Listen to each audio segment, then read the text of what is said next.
Mom used to tell me spooky stories about growing up in the deep south. Here's one she used to tell every Christmas. It's about her great-uncle Theo, and it's very much like a classic ghost story. As a young man, Theo is called by God to become a preacher. At the age of 14 he's already delivering his own sermons in the church. Neighboring congregations come from miles around to hear the young boy preach. His family is proud. Fast forward. Theo is 16 years old, and he's in love. A really nice girl from a church-going family. Her name's Sarah, and she's crazy about Theo too. Weddingbells.avi. A year after they meet, the two lovebirds tie the knot. Theo continues to preach. By this point he's making a name for himself across the entire state. And what's more, the happy couple is expecting a bundle of joy. God is good. In the early spring, Sarah gives birth to a beautiful little girl. Grace. God has truly blessed Theo, no one can deny it. But the Lord giveth, and the Lord taketh away. Sarah comes down with a strange illness. She dies suddenly and Theo's world is turned upside down. His faith is shaken. For weeks, he doesn't give a single sermon. It's Grace who ultimately pulls him out of his grief. Theo realizes that if he doesn't put aside his suffering, his daughter will suffer too. She doesn't deserve that. She needs her father. The love of his life may be gone, but Theo still has love to give. And he gives it all to Grace. Soon after, Theo returns to the church. Something about coming out of his grief makes his sermons more powerful than ever. God works in mysterious ways. Then, a year after Sarah's death, Theo walks into Grace's room. She's not breathing. Theo panics. He scoops his daughter out of her bed. He holds her in his arms, begging God to wake her up. But she's gone. The doctors couldn't explain it. Her little heart just stopped, they say. Theo sinks into a deep grief. He can't bring himself out of it. One day, he's in his office on the church property. He's praying quietly. The window in the office overlooks the church cemetery.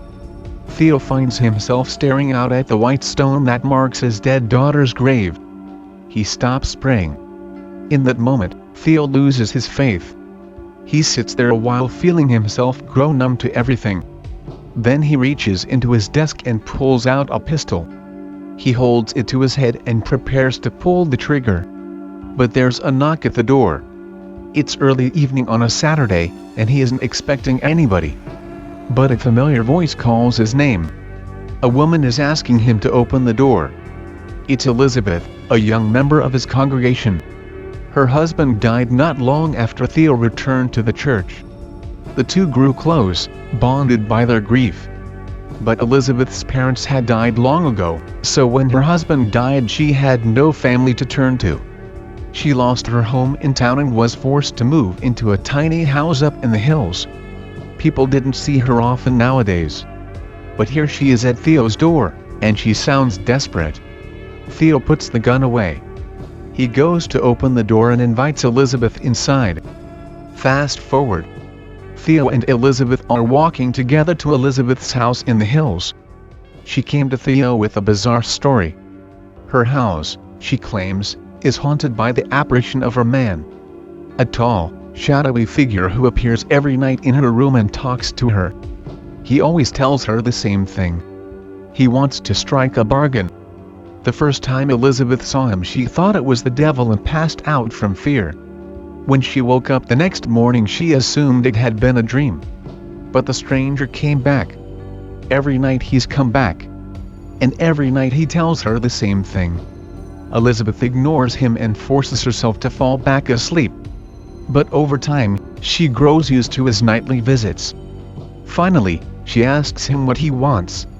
The stranger tells her the same thing as always. I want to strike a bargain. So Elizabeth asks, what sort of bargain?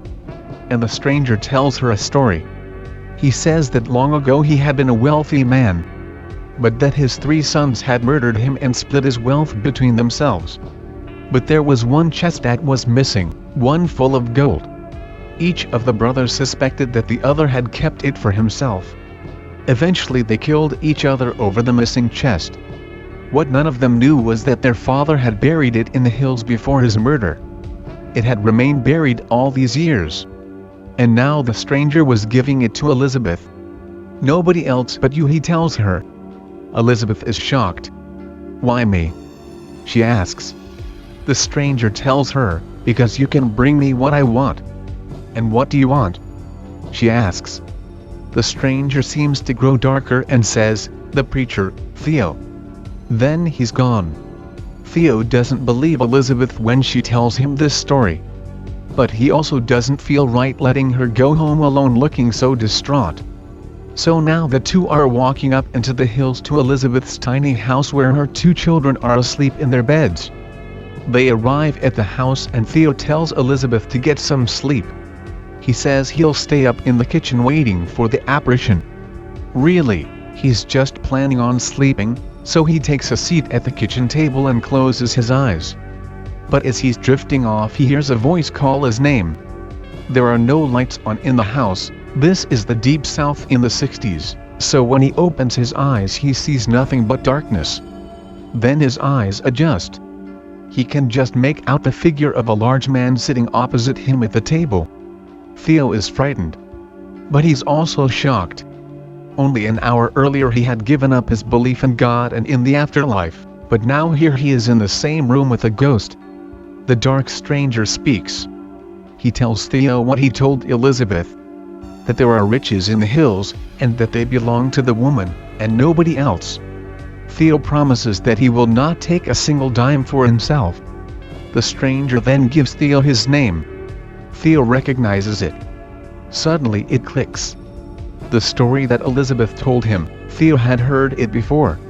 His parents used to tell it when he was just a boy. They said that a rich man once lived in town, but he had been murdered by his greedy sons. Then they murdered each other. Theo had always thought it was just a legend, or a fable meant to warn about the dangers of greed. The dark stranger goes on. In exchange for the location of the riches, he wants Theo to give a sermon in his honor. All Theo needs to do is light a couple of candles before the sermon. Then, Theo must announce, "The sermon is in honor of so-and-so," and preach until the 2 candles burn out. The stranger says that he cannot cross over to the other side unless Theo does this for him. The stranger says he is tired of being on earth, and he wants peace. Theo is sympathetic, and he thinks this is a simple request, so he agrees. The dark stranger then describes to Theo where exactly he should go, and exactly how deep he should dig in order to find the chest of gold. Then he reminds Theo one last time that he should take no money for himself, as it belongs to Elizabeth and nobody else. Theo gives the stranger his word. Then the stranger fades into the shadows. He's gone. Finding himself suddenly alone, Theo gets up and looks for his shovel. He goes out and searches for the spot described to him by the stranger and begins to dig. He digs until he hits something. It's a large chest. It's so heavy that Theo can't pull it out of the ground. But he can open the lid, and inside he finds it full to the brim with gold coins and gold bars. Theo goes to wake Elizabeth and tells her what he's found. When she sees the gold, she begins to sob. With this money she'll be able to buy back her house in town. "My children will have a real home to grow up in," she says. Through her tears, she thanks Theo. Then Theo makes his way back home. Theo rises early the next morning and heads into the church. He sets up 2 candles, just like the stranger wanted, although at this point, he's not a stranger since Theo knows his name. When the congregation arrives, Theo announces that the sermon is in the so-and-so's honor. Of course, he uses the man's name, and there's a murmur among the congregation. Most are familiar with the legend, and they think it must be some kind of odd joke. But they all settle down as Theo begins his sermon. It's nothing fiery, nothing flashy. Nothing at all like his other sermons. But it has the ring of truth in it. It's quiet and personal and even a little strange.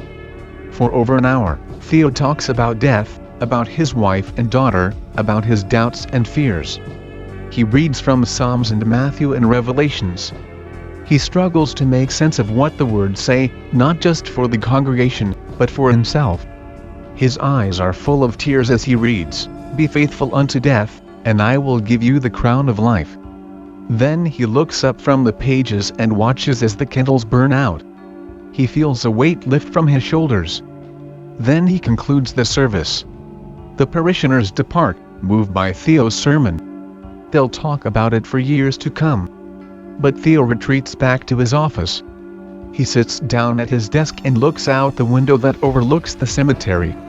His eyes settle on the white stone that marks his daughter's grave. Then he reaches into his desk drawer. He pulls out a photograph of Sarah, Grace, and himself. They're all together. Their faces are full of happiness. Theo closes his eyes and thanks God. Slowly, Theo found his way back into the faith. But in the end he gave up preaching. I saw him occasionally at family reunions growing up. Mom would point him out and tell me, "That's Uncle Theo." Apparently he struggled a lot with depression over the remainder of his life. But my mom was at his bedside before he died, and she said his face suddenly lit up.